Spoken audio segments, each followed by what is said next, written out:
एक समय की बात है, एक छोटा सा गांव था। उसे गांव में एक गरीब किसान रहता था। उसके पास खेत, घर या जानवर कुछ भी नहीं था।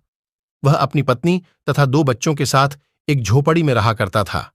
किसान बहुत मेहनती था। वह सुबह जल्दी उठकर खेत पर काम करने के लिए जाया करता था और शाम होने तक वहीं पर काम किया करता था। लेकिन उसकी मेहनत उसे कभी भी सफलता नहीं। वह हमेशा कर्ज में डूबा रहता था।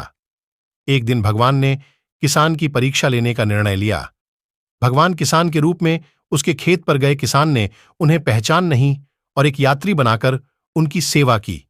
भगवान ने किससे कहा, मैं तुम्हें 1 लाख रुपए दूंगा। परंतु तुम्हें मेरी एक शर्त माननी पड़ेगी। तुम्हें 1 महीने तक बिना किसी की सहायता लिए अपने खेत में काम करना पड़ेगा। किसान बहुत खुश हुआ और उसने तुरंत ही शर्त मान ली। अगले दिन भगवान ने किस को 1 लाख रुपए देने का वादा किया और किस को खेत में काम करने के लिए छोड़ दिया। किसान बहुत खुश था। उसने सोचा कि अब उसकी सारी समस्याएं हल हो जाएंगे। लेकिन 1 महीने में किसान बहुत थक गया।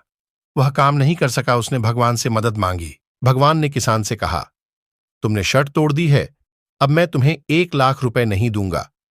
किसान बहुत दुखी हुआ। उसने भगवान से माफी मांगी। भगवान ने किसान से कहा, तुमने अपनी मेहनत के लिए 1 लाख रुपए नहीं मांगे, बल्कि आसानी से धन कमाने के लिए मांगे, इसलिए तुम इसके लायक नहीं हो। भगवान ने किसान को एक सीख दी। उन्होंने किसान को बताया कि मेहनत और ईमानदारी से ही सफलता मिलती है।